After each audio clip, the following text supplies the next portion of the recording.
ሰላም ጤና ይስጥልኝ ክቡራትና ክቡራን ወዳጆች እንዴት አላችሁ በያላችሁበት ሰላም ብላችኋለሁኝ አቤቱ ኪቻው አበበ ቶላ ከሀቅና ሳቅ ሚዲያ ቻናላችን እነሆ አንድ መረጃ ይዤ ተከስቻለሁኝ አብራችሁኝ እንድትቆዩ በታላቅ አክብሮትና ትህትና ጠይቃችኋለሁኝ ይመቻችሁ ወዳጆች አንድ መረጃ ከሀቅና ሳቅ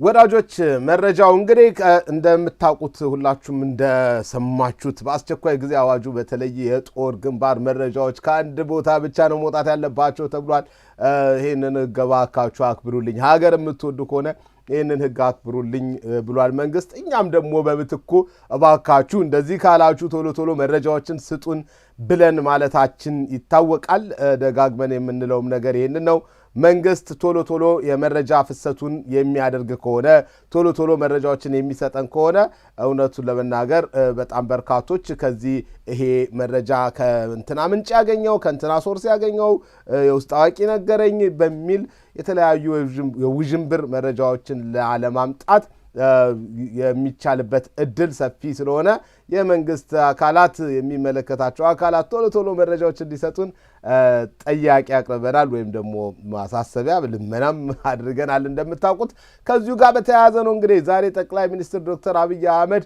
በግንባር ያደረጉት በተለይ ማሳሰቢያ ለህወሓት ኃይሎች ትልቅ የሆነ ማሳሰቢያ ለወገን ኃይል ደግሞ ማበረታቻና ለኛም ደግሞ የሚገርም አይነት ነገር ነግረውናል ምንድነው ያሉት አብረን እንድንሰማ ይዣቸው መጥቻለሁኝ ይህ ሀቅና ሳቅ አንድ መረጃ ነው ወዳጆች ቀጥታ ወደዛ ነው የምናልፈው አብራችሁን ሁኑ የትም አትሂዱ ይህ ዝግጅት ሼር ይደረግ ወዳጆች ላይክ ማድረግ በፍጹም አትርሱ አንድ መረጃ ከሀቅና ሳቅ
የአንድ ወታደር ምሽግ ነው የኛ ጦር እና በጠላት ጦር መካከል ይሄ ክፍት ቦታ በጋራ ያዝ ነው እዚህ የሚታየው ተራራ ጫፍ ጋሸና የሚባለው ነው ዛሬ ጠላት አለበት ነገ ግን ወገን ይዘዋል ዛሬ ጠላት ያለው እዛ ተራራ ነው ጋሸና የሚባለው እኛ እዚህ ሆነን ነው እቅድ ያወጣ ያለ ነው ነገ ግን እዛ ተራራ ሆነን ጠላትን በትነን በጋራ ምናይበት እቅድ ጨርሰናል ዋናው ጉዳይ ጠላት ተሸንፏል ጠላት መበተን መደምሰስ ነው ቀሪ ስራችን አሁን የገጠመን ጠላት የሚዘርፍ የሚሰርቅ የሚደፍር ለራሱ ክብር የሌለው ለሀገር ክብር የሌለው ለሴቶች ክብር የሌለው ራሱን አዋርዶ እኛን ማዋረድ የፈለገ ነው ይሄን ለማድረግ ታውሮ ገብቷል ሳያቅድ ሳያለም ሳያስብ ሳይዘጋጅ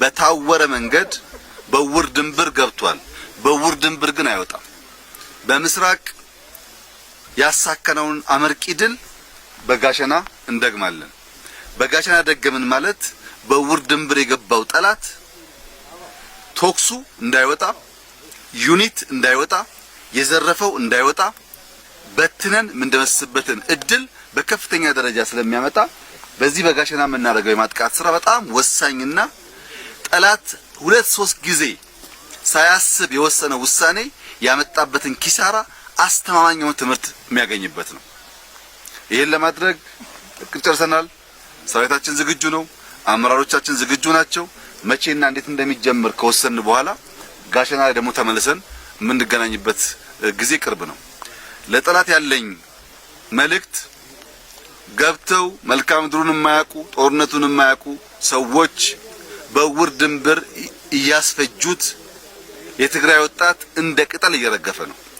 ይህ የትግራይ ወጣት መሸነፉን አውቆ አሁን ባለው ግልጽ ራዕይ በሌለው እቅድ በሌለው መዳረሻውን በማያቅ የውር ድንብር ጉዞ ድል እንደማይመጣ አውቆ እጁን ለሀገር መከላከያ ሰራዊት፣ ለልዩ ኃይሎች፣ ለሚሊሻ፣ ለህዝቡ ከዛሬ ጀምሮ እንዲሰጥ ያ ማድረግ ካልቻለ በሰሞኑ ያየው አላግባብ የመርገፍ ሁኔታ ይቀጥላል ማለት ነው። ሰው እንዳይሞት ስለሚፈለግ እነዚህ ወጣቶች እጃቸውን ይሰጡ።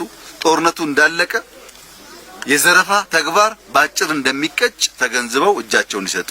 የትግራይ እናቶች ደግሞ እንዲጠይቁ ልጄ የታል እንዲሉ መጠየቅ አለባቸው። ልጆቻቸውን በከንቱ እያረገፈ ለሚቀልድ ኃይል ዝም ማለት ሳይሆን ጠይቀው ልጃቸው የታል ማለት አለባቸው። እኛ ጦርነቱን አንፈልገውም። ምንፈልገው ሰላም ነው። ምንፈልገው ልማት ነው። ምንፈልገው የሀገር አንድነት ነው።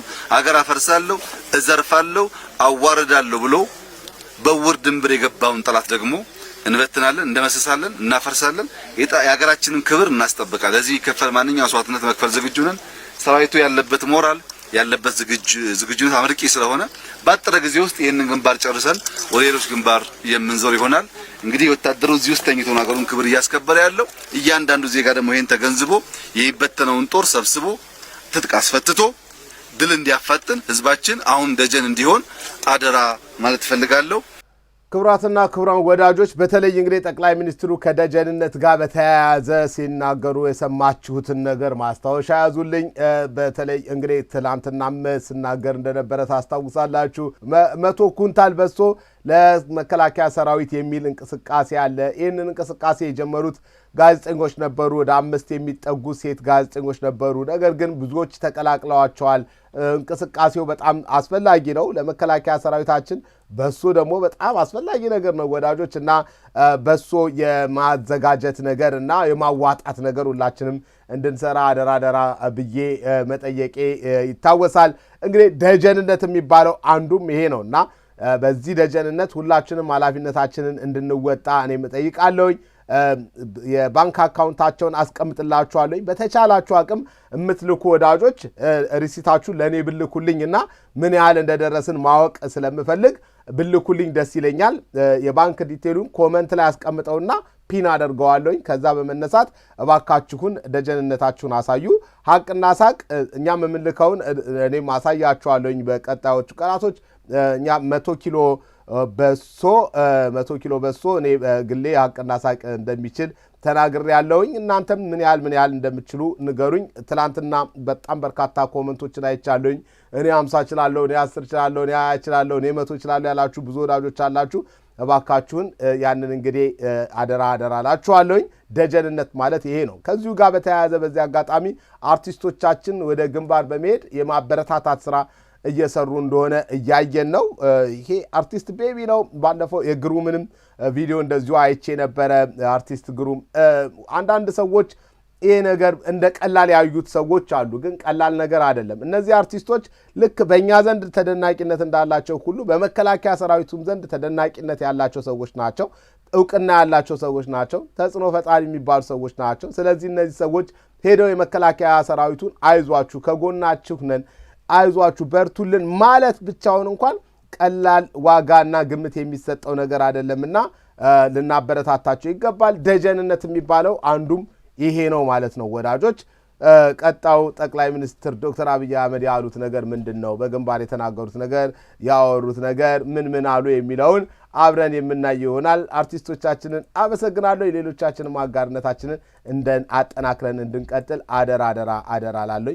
ጠቅላይ ሚኒስትራችን እንግዲህ በቀጣይ ምን አሉ የሚለውን እሱን እየሰማን ለአሁኑ በዚሁ እንሰነባበታለን። ወዳጆች አብራችሁ ስለቆያችሁ ምስጋናዬ ከፍ ያለ ነው። ይመቻችሁ። በያላችሁበት ሰላም፣ ጤና፣ ፍቅር፣ ጸጋ፣ በረከት ከእናንተ ጋር ይሁን። ክቡራትና ክቡራን ወዳጆች ቀጥታ ጠቅላይ ሚኒስትሩ ያደረጉትን በተለይ በግንባር ላይ የነበራቸው ሁኔታ የሚያስቃኘውን ቪዲዮ ማየታችንን ቀጥልና በዛው ነው የዛሬውን አንድ መረጃ የምንጨርሰው። ይመቻችሁ። በሌላ ቪዲዮ እንደዚሁ እንገናኛለን።